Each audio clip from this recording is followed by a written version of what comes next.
할렐루야. 하나님이 함께 하시는 은혜와 평강이 오늘도 주님 앞에 나와 예배드리시는 여러분 모두에게 충만하기를 기원합니다. 오늘 선교주의를 맞이해서 출애굽기 3장의 말씀을 배경으로 모세를 부르신 하나님이라는 주제로 은혜 나누기를 원합니다. 하나님께서 우리에게 사명을 주시고 그 사명을 감당할 수 있는 힘과 건강과 지혜를 주셨다는 것을 우리는 확신해야 합니다. 하나님을 의지하며 믿음으로 살아가는 자에게 주님께서는 여전히 함께 하시며 선한 역사를 이루게 하십니다. 좌로나 우로나 흔들리며 치우치지 말고 악한 사단의 유혹과 시험 앞에서도 오직 예수님만을 바라보면서 끝까지 믿음을 지켜 행할 때에 선한 역사를 이루고 하나님의 뜻 가운데 함께하고 있는 우리의 모습을 발견하게 될 거라고 믿습니다.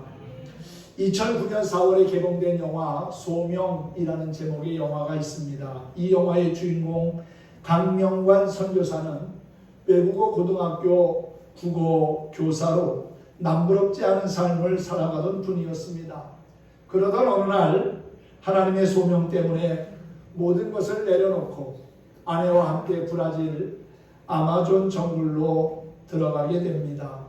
그곳에는 세상에서 가장 작은 바나와 부족 100여 명이 살고 있었는데 그들이 사는 지역은 너무 척박해서 농사 짓기도 매우 힘든 지역이었다고 합니다. 강명관 선교사는 이들을 섬기며 음식을 먹이고 교육을 하고 문자를 만들어주고 성경을 번역하면서 그리스도의 사랑을 나누어 주었습니다. 그는 때로는 교사가 되고 때로는 아픈 사람들을 치료하는 의사가 되고 또 그들의 양식을 공급하는 영양사의 역할을 하면서 50도가 육박하는 불볕더위와 싸우며 독충에 쏘이기도 하고 또한 독사에 물려 여러 차례 죽을 뻔한 경험도 있었다고 합니다. 이런 상황에서도 강 선교사는 자신의 삶을 챙기기보다는 죽어가는 원주민들을 보살피면서 23년이라고 하는 긴 시간을 보냅니다. 그가 이러한 일을 감당할 수 있었던 것, 그것은 바로 주님께서 자신을 부르신 소명 때문이었다는 겁니다. 미국 외교관들이 들어가지 못한 나라까지 파고 들어간 미국의 기업이 있습니다. 바로 코카콜라라는 기업이지요. 코카콜라의 사장이었던 로버트 우드러프는 내 혈관 속에 피가 흐르는 것이 아니라 코카콜라가 흐르고 있다고 그렇게 이야기하기도 했습니다. 오늘 우리의 몸속에는 예수 그리스도의 피가 흐르고 있습니다. 할렐루야. 그리고 우리의 몸속에는 불타는 영혼 구원의 예수님 DNA가 있는 줄 믿습니다. 예수님의 마음이 우리의 마음입니다. 그리고 예수님의 소원이 우리의 소원인 줄 확신합니다. 주님의 소원을 이루어드리기 위해서 세계 81개국에서 헌신하는 1337명의 우리 감리교 선교사와 그 가족들이 있습니다. 우리가 그들의 사역에 동참하고 함께하는 것은 하나님의 소원을 이루어드리는 또 하나의 선교라는 사실입니다. 우리가 20여 년 동안 기도하며 물질로 섬겼던 김경자 선교사님이 지난 주일 아침에 소천하셨습니다. 필리핀 민다나오 다바오라고 하는 곳에서 선교를 시작하셨고 지금은 아프리카 르완다에서 급식 사업을 하면서 어린아이들을 돌보고 가르치면서 귀한 사역을 하다가 지병으로 74일의 일기로 하나님의 부르심을 입어 소천하셨습니다. 어렵고 힘든 사람들의 친구가 되어서 예수의 사랑을 전하며 귀한 사명의 길을 걸었던 선교사님이 이제 주님 품 안에서 영원한 위로와 안식을 얻게 되었습니다. 복음에 빚진 마음을 가지고 영혼을 사랑하며 일생을 살아가는 것, 그것이 바로 그리스도인의 삶이라고 하는 것을 그분의 영정 앞에서 다시금 깊이 생각하고 왔습니다. 누구에게나 소명이 있습니다. 하나님의 부르심이 있다는 거지요. 그 부르심 앞에 감사한 마음을 가지고 사명을 감당하는 신실한 그리스도인이 되기를 소망합니다. 여러분, 소명과 사명 말이 비슷하지요. 그런데 조금 다른 뜻을 가지고 있습니다. 소명은 하나님이 나를 부르셨다는 거예요. 그리고 사명은 부르신 일을 사명이라고 합니다. 그러니까 우리는 하나님의 부르심을 입은 소명을 가지고 하나님이 맡겨주신 일을 감당해야 하는 사명자라는 사실입니다. 여러분을 하나님께서 불러주셨고 구원하셨고 하나님의 자녀되게 하셨을 뿐만 아니라 하나님의 일을 감당할 수 있는 그러한 사명도 주셨다는 거예요. 그래서 그 사명을 잘 감당할 수 있도록 하나님의 말씀을 끊임없이 읽고 또한 듣고 묵상하며 지켜야 하고 또한 깨어 기도하면서 예배자의 삶을 살아야 합니다. 하나님이 쓰신 위대한 사람은 능력이나 가문이나 학식 때문에 위대하게 된 것이 아니라 하나님의 부르심과 그 능력을 힘입어 살았기 때문입니다. 하나님의 일은 내 생각과 내 지혜와 내 힘을 가지고 하는 것이 아닙니다. 그것은 자만이고 교만입니다. 어떻게 하나님의 일을 내 힘 가지고 할 수가 있겠습니까? 하나님의 일은 하나님의 도우심과 하나님의 지혜와 능력으로 행해야 한다는 것이지요. 그래서 겸손히 하나님의 도우심을 구하며 하나님 앞에 믿음으로 굴복해야 하는 겁니다. 오늘 성경에 기록된 모세도 역시 하나님의 부르심 앞에 순종했습니다. 처음부터 기쁜 마음으로 순종한 건 아니지요. 엄청난 부담이 되었고 또한 자신은 어렵고 힘들고 못한다는 부정적인 태도를 보이지만 결국 하나님의 말씀에 굴복하고 순종하여 이스라엘 백성들을 애굽에서 이끄는 놀라운 출애굽의 역사를 이룹니다. 그의 생애는 애굽의 바로 궁에서 40년의 삶을 살고 그리고 미디안 광야에서 양을 치는 목자로 40년을 또 살고 그리고 80세에 하나님의 부르심을 입어서 소명을 가지고 이스라엘 백성들을 애굽에서 이끌어내는 놀라운 출애굽의 대장정을 이루게 됩니다. 사실 모세는 태어나면서부터 죽어야 할 운명이었습니다. 히브리 백성들의 숫자가 기하급수적으로 늘어나는 것에 위기의식을 느낀 바로는 히브리 사람들에게서 남자아이가 태어나면 죽이라고 산파에게 명령을 내립니다. 그때 모세가 태어났기 때문에 남자로 태어난 모세는 태어나자마자 죽어야 할 운명이었다는 것이지요. 그런데 그의 부모가 모세를 숨겨서 키우다가 결국은 더 이상 숨겨서 키울 수가 없어서 갈대상자를 만들어 나일강에 띄워보냅니다. 어린 아들을 나일강에 떠내보내는 그 부모의 마음이 얼마나 아팠겠습니까?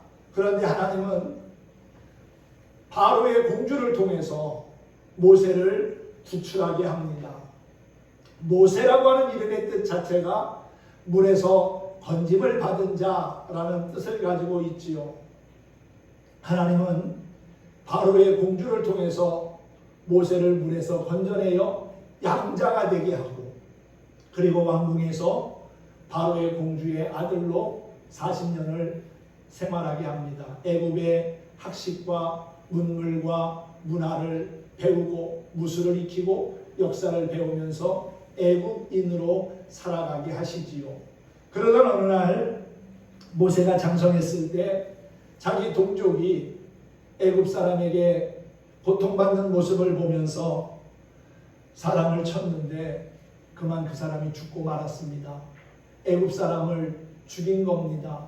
그 일이 탄로가 나서 결국 모세는 애굽을 탈출해야만 했지요. 그리고 미디안 광야에서 양을 치는 목자가 됩니다. 사람이 좋은 환경에서 있다가 아주 어렵고 힘든 환경에 처하게 되면은 사실 살기가 쉽지 않습니다. 어려운 환경에서 좋은 환경으로 바뀌었다면은 그래도 살만하지 않습니까?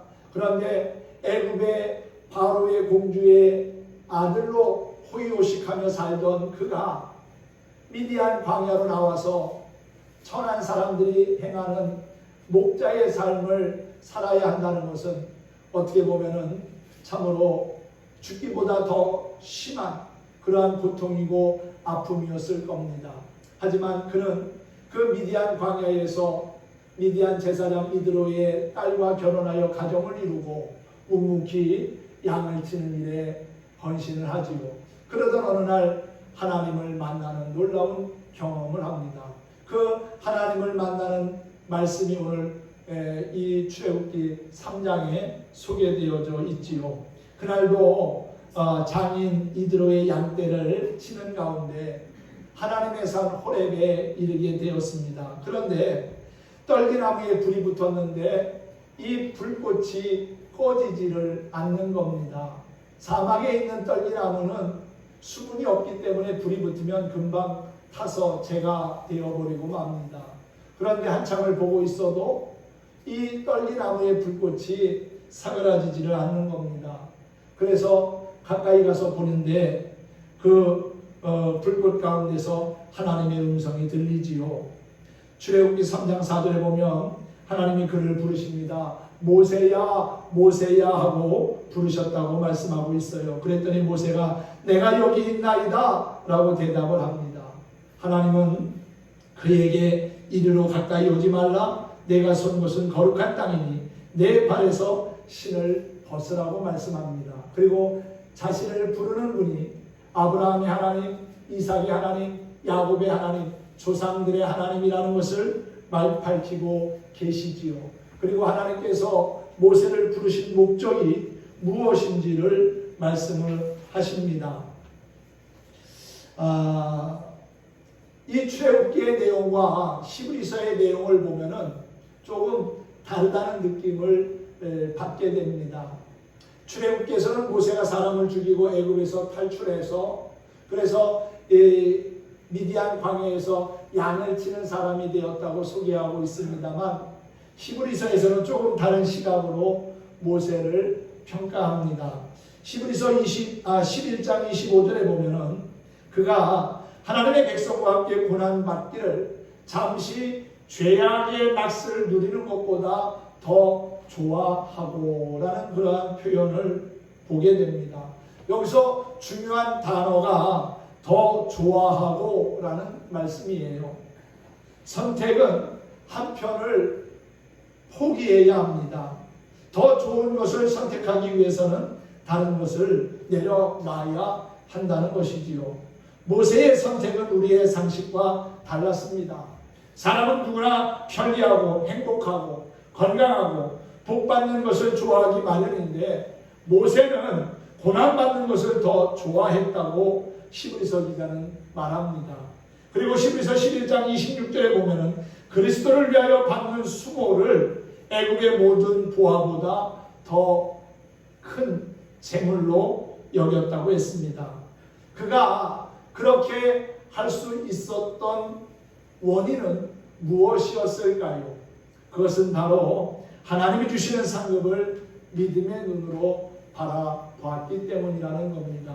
히브리서에서는 모세를 믿음의 사람으로 부각시키면서 그가 자신의 백성과 함께 고난받기를 죄악의 낯을 누리는 것보다 더 좋아했다라고 표현을 하면서 결국은 믿음으로 그가 애굽을 떠나왔고 광야 생활을 하게 된 것으로 소개하고 있지요. 그로 말미암아 모세는 한낱 애굽의 왕자에 머물지 않고 하나님 나라의 왕자가 되어 구약의 역사를 대표하는 위대한 하나님의 사람이 될 수 있었던 것입니다. 그렇습니다. 구약을 대표하는 사람 두 사람을 뽑으라면 모세와 엘리야를 말할 수가 있습니다. 신약에서는 베드로와 사도 바울을 말할 수 있겠지요. 그런데 하나님의 위대한 사람으로 쓰임받을 수 있게 된 배경은 무엇일까요? 그것은 하나님의 부르심 앞에 믿음으로 응답하는 겁니다. 나를 부르실 때 나의 능력과 나의 지식과 내가 가진 것은 아무것도 없지만 부족하지만 하나님이 나와 함께 하시기에 하나님께서 나를 통하여 일하시기를 원하시기에 제가 아멘 하겠습니다. 그리고 순종하는 것이 결국은 하나님의 위대한 사랑으로 거듭나는 비결이라는 사실입니다. 사랑하는 성도 여러분, 하나님의 부르심 앞에 모세는 발에서 신을 벗습니다. 네가 선 곳은 거룩한 곳이니 발에서 신을 벗으라고 하는 하나님의 말씀 앞에 그가 신을 벗습니다. 신을 벗는 것은 높은 것 앞에 서는 자세입니다. 이 자리가 하나님의 면전임을 알았다는 것이지요. 이 자리는 거룩한 자리였으며 모세는 하나님을 만나는 거룩한 체험을 했습니다. 하나님의 임재를 체험한 것이지요. 모세는 신을 벗음으로 하나님의 사람이 되었고 하나님과 동행하는 사람이 된 것입니다. 모세는 신을 벗고 하나님의 음성을 들었습니다. 하나님이 모세를 찾아오신 목적은 무엇일까요? 오늘 읽은 말씀 7절과 8절을 봅니다. 내가 애굽에 있는 내 백성의 고통을 분명히 보고 그들의 감독자로 말미암아 부르짖음을 듣고 그 근심을 알고 내가 내려가서 그들을 애굽인의 손에서 건져내고 그들을 그 땅에서 인도하여 아름답고 광대한 땅, 젖과 꿀이 흐르는 땅, 곧 가나안 족속, 헷 족속, 아모리 족속, 브리스 족속, 시위 족속, 여부스 족속의 지방에 데려가려 하노라 그랬어요. 하나님은 430년 동안 애굽에서 고통받는 백성들을 다 알고 계셨다는 것입니다. 여기서 중요한 동사 3개가 나옵니다. 보다, 듣다, 알다 라고 하는 표현이지요. 하나님은 애굽에 있는 그 이스라엘 백성들의 고통을 보셨다고 말씀하고 있습니다. 또한 그들이 어떻게 부르짖었는가 그걸 다 듣고 계셨고 또한 애굽인들이 하나님의 백성을 학대하는 것도 알고 계셨다고 말씀하고 있습니다. 그래서 하나님은 이제 모세를 바로에게 보내가지고 내 백성 이스라엘 자손을 애굽에서 인도하여 내겠는데 그 일을 모세가 감당해야 한다는 것이지요. 모세에게 하나님의 미션이 주어진 겁니다. 하나님의 부르심 앞에 믿음으로 반응하고 순종하는 자를 하나님은 지금도 찾고 계시고 그를 통해서 구원의 역사를 이루고 계십니다. 그런데 여러분 모세가 어떻게 반응합니까? 그 하나님의 부르심 앞에 잘 오셨습니다 하나님. 제가 가가지고 제 백성 이스라엘 사람들을 애굽에서 자유케 하겠습니다. 해방시키겠습니다. 그렇게 큰 소리 쳤습니까? 아닙니다. 11절에 보면은 그가 이렇게 고백해요. 내가 누구이기에 바로에게로 가며 이스라엘 자손을 애굽인의 손에서 인도하여 내리니까. 이 말은 무슨 말입니까? 어렵다는 거지요. 불가능하다는 겁니다. 이제는 힘도 없고 늙은 내가 무엇을 할 수 있겠습니까? 라는 표현 아니겠습니까? 모세의 나이가 이때 80세입니다. 인생을 정리해야 하는 황혼의 시기입니다. 그 나이에 당시 최강의 국가였던 애굽의 바로를 찾아가서 이스라엘 백성들을 자유케 하라, 그들을 해방시키라고 말할 수는 없다는 거지요. 바로에 비해서 자신은 한없이 부족하고 연약한 존재라고 하는 고백입니다. 뿐만 아니라 이스라엘 백성들이 자기의 말을 듣고 따라오겠느냐 하는 그러한 부담감도 가지고 있었습니다. 사실 하나님은 모세를 통해서 이스라엘 백성들을 구원할 원대한 계획을 가지셨지만은 모세의 입장에서는 그 모든 하나님의 말씀이 큰 부담이 될 수밖에 없었습니다. 바로의 군대도 그랬고요. 사실 모세에게 군대가 있는 것도 아니고 또 그를 도울 수 있는 많은 사람들이 있는 것도 아닙니다. 혼자서 바로 앞에 간다는 것 자체가 엄청난 부담이었을 겁니다. 못합니다. 나는 말 주변도 없습니다. 또 능력도 없습니다. 내가 거느리는 군사도 없습니다. 내가 도대체 뭘 할 수 있단 말입니까? 그러한 고백이 11절의 고백이라고 본다면 12절에서 하나님은 그에게 놀라운 말씀을 주십니다. 12절의 말씀을 한번 같이 보실까요? 내가 반드시 너와 함께 있으리라. 내가 그 백성을 애굽에서 인도하여 낸 후에 너희가 이 산에서 하나님을 섬기리니 이것이 내가 너를 보낸 증거니라 그랬어요. 여러분, 하나님은 반드시 함께 하신다고 말씀했습니다. 사람을 부르시고 그 사람을 통해서 하나님이 일하신다는 거지요. 여러분, 모세 혼자 출애굽의 역사를 이루라는 것이 아닙니다. 하나님께서 도우시고 인도하시고 또한 역사하시겠다는 겁니다. 읽어드린 말씀 가운데 8절에 보면은 하나님께서 이러한 말씀을 하셨어요. 내가 내려가서 그들을 애굽인의 손에서 건져내고 그들을 그 땅에서 인도하여 아름답고 광대한 땅, 젖과 꿀이 흐르는 땅으로 데려가려 하노라 그랬지요. 여기서 8절에 내가라는 표현은 하나님 자신을 말하는 겁니다. 하나님께서 친히 내려가시고 그들을 애굽인의 손에서 건지시고 또한 그 땅에서 인도하시고 그리고 젖과 꿀이 흐르는 땅, 아름답고 광대한 땅으로 그들을 인도해 가겠다는 거예요.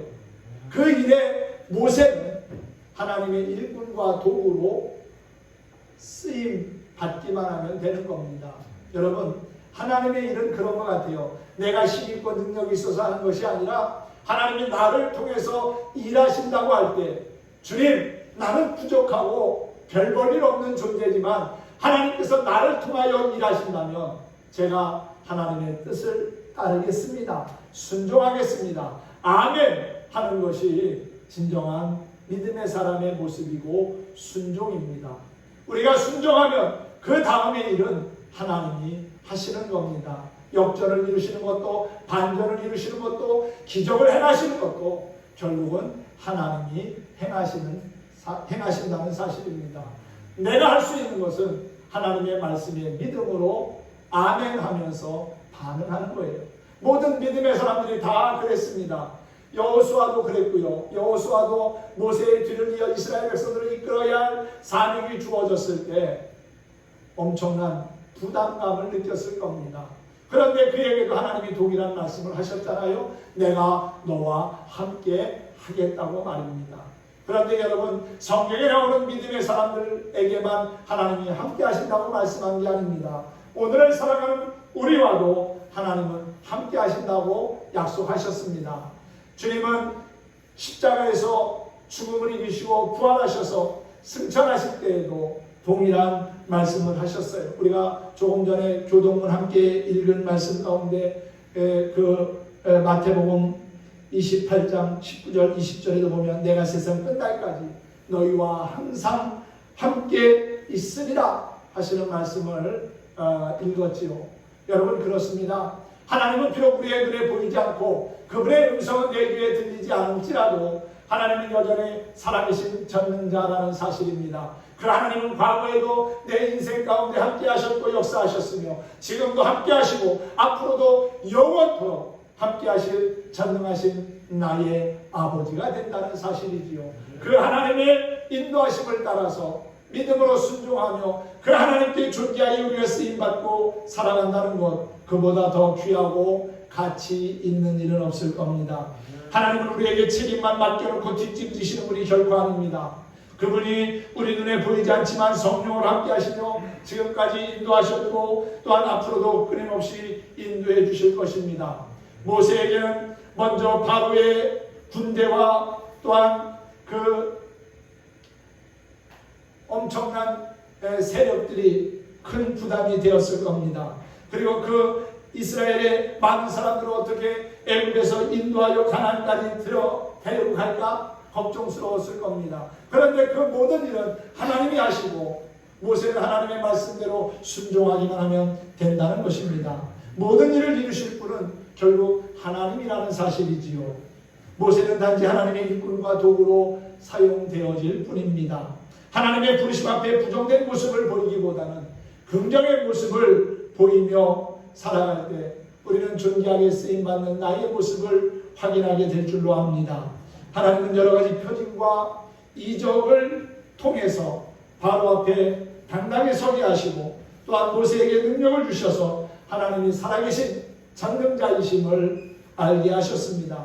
그의 손에 들려졌던 지팡이, 양을 칠 때 사용했던 그 지팡이가 이제는 하나님의 지팡이가 되어서 그 지팡이를 내밀 때 홍해바다가 갈라지는 기적의 역사가 일어났고, 마른 반석을 칠 때 그 반석에서 물이 샘솟는 놀라운 기적의 역사들이 일어났지요. 그리고 그의 형 아론을 통해서 이스라엘 자손들에게 하나님의 말씀을 대언하여 이적을 행하게 했습니다. 출애굽기 4장 30절과 31절에 보면은 이 모세가 나는 입이 뻣뻣하고 말주변도 없다고 하니까 형 아론을 붙여주겠다는 거지요. 형 아론과 함께 애굽에 내려가서 바로 앞에 서라고 합니다. 그리고 아론이 이스라엘 백성들의 지도자들을 모아놓고 말을 합니다. 30절에 보면 아론이 여호와께서 모세에게 이르신 모든 말씀을 전하고 그 백성 앞에서 이적을 행하니 백성이 믿으며 여호와께서 이스라엘 자손을 찾으시고 그들의 고난을 살피셨다함을 듣고 머리 숙여 경배하였더라. 여러분, 하나님의 말씀을 믿고 순종하니까 예비된 사람들을 만나게 하시고 또한 하나님의 놀라운 능력을 보게 하셨다는 겁니다. 여러분, 하나님이 오늘도 우리를 부르십니다. 그 부르심 앞에 우리는 어떻게 순종해야 할까요? 그 부르심 앞에 믿음으로 순종하기를 소망합니다. 그리고 하나님께서 여러분들에게 맡겨주신 사명이 크든 작든 가볍든 무겁든 간에 믿음을 가지고 행해 보십시오. 한 발짝 한 발짝 전진해 보십시오. 하나님이 나를 통해서 일하시는 놀라운 구원의 역사를 보게 될 것입니다. 선교하는 일 마찬가지입니다. 내가 하려면 어렵습니다. 힘듭니다. 엄두가 나지 않습니다. 그런데 선교는 내가 하는 것이 아니라 나를 통해서 하나님이 행하신다는 사실이지요. 우리는 단지 그분의 일꾼과 도구로 쓰임받기만 하면 되는 것입니다. 그러므로 여러분, 하나님 앞에서 순종하면서 하나님의 선한 뜻을 이루어 하나님의 기쁨이 되고 하나님을 영화롭게 하는 우리 모든 성도들이 되기를 간절히 소망합니다. 오늘 함께 부르면서 찬양할 사명이라고 하는 노래, 이 사명의 노래를 부르면서 나의 사명이 무엇인지 다시금 깨닫고 확인하고 그 사명을 감당하고자 결단하는 우리 모두가 되기를 소망합니다. 함께 찬양해 보겠습니다.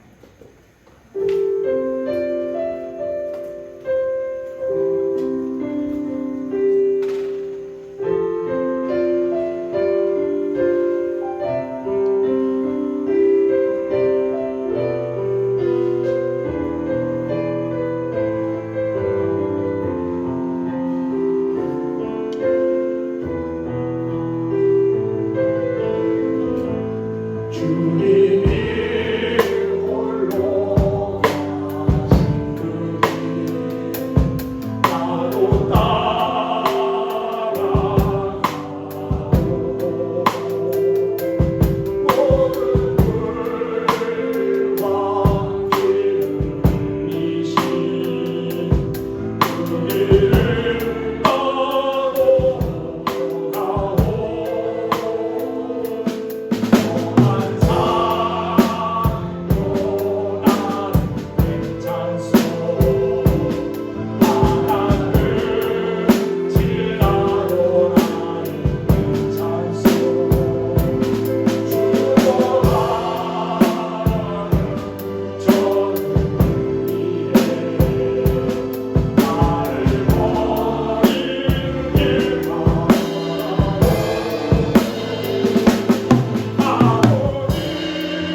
십자가 피를 흘리신 그 십자가의 길을 나도 따라가고자 결단하고 다짐해야 될 줄로 믿습니다. 우리를 죄 가운데서 건져주신 것도 고맙고 감사한 일인데 우리에게 사명을 주셔서 하나님의 일을 감당하게 하시고 또한 그 하나님의 일을 감당하면서 하나님의 나라가 확장됨을 보게 하시는 하나님, 우리에게 선교적인 사명을 주시고 선교의 사명을 통해서 하나님의 뜻을 이루게 하시는 하나님이 나의 하나님이심을 믿고 하나님 앞에 더 겸손한 모습으로 믿음의 옷깃을 넘길 수 있는 저와 여러분이 되기를 소망합니다. 그리고 우리 선제중앙교회가 선교하는 기관과 교회와 선교지를 위해서 끊임없이 기도하면서 하나님 앞에 존귀하게 우리의 남은 여생이 쓰임받기를 주의 이름으로 축원합니다. 축복합니다.